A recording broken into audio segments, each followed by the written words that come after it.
কথা জামাত বলছেন। ইসলামীতে মুক্তিযোদ্ধা আছে এক, দ্বিতীয় হচ্ছে রাজাকারের সংখ্যা আওয়ামী লীগে ৮,০০০-এর বেশি, ১০,০০০-এর একটা ট্রায়াল হয়েছিল, ৮,০০০ হচ্ছে আওয়ামী লীগে, ১,০২৪ জন বিএনপিতে, জামাতে ৩৭ জন।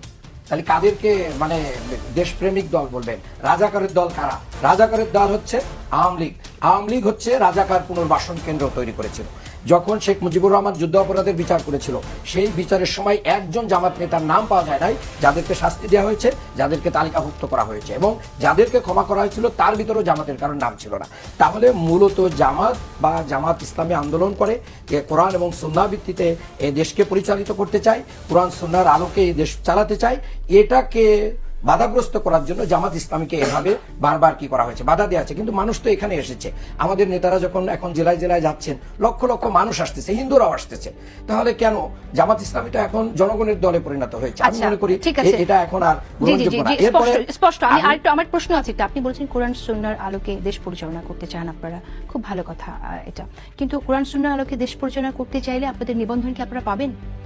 হ্যাঁ, কেন পাবো না? নির্বাচন কমিশন আর এটা তো গণতান্ত্রিক পদ্ধতিতে আপনারা রাষ্ট্র পরিচালনা করতে যেখানে সংবিধানে মহান আল্লাহর প্রতি আস্থা এবং বিশ্বাসকে রেখে রাখবেন, সেখানে তাহলে আপনি কোরআন এবং সুন্নাহকে অস্বীকার করবেন কিভাবে? এটা তো সাংঘর্ষিক। না আমরা কাজেই যে সংবিধানে বিসমিল্লাহ থাকে, যে সংবিধানে মহান আল্লাহর প্রতি আস্থা এবং বিশ্বাস থাকে, সেই আল্লাহর বাণীকে আপনি অস্বীকার করবেন? এটা তো কোনোভাবেই সম্ভব না। স্পষ্ট হয়ে গেল ব্যাপারটা। তাহলে আপনারা ইসলামের শাসন কায়েম করার কথা বলছেন না? ইসলামের শাসন তো কোরআন হাদিসের আলোকে যে শাসন, সেটা ইসলামী শাসন।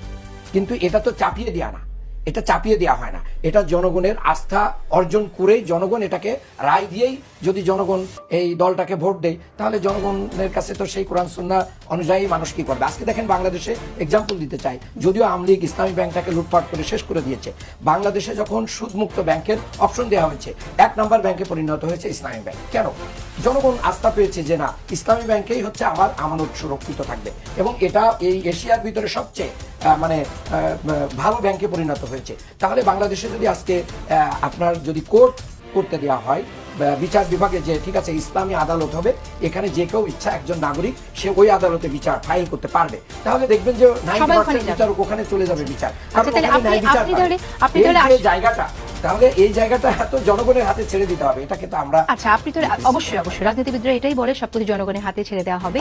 তাহলে আপনি বিশ্বাস করেন যে জনগণের হাতে ছেড়ে দিলে আপনারা ইসলামী শাসন কায়েম করতে পারবেন? এই দেশের মানুষরা আজানের ধ্বনি শুনে ঘুম থেকে উঠে, আবার আজানের ধ্বনি শুনে নামাজ পড়েই ঘুমাতে যায়। কাজে এদেশের মানুষের ভিতরে আলাদা একটা ইমেজ এখানে রয়েছে।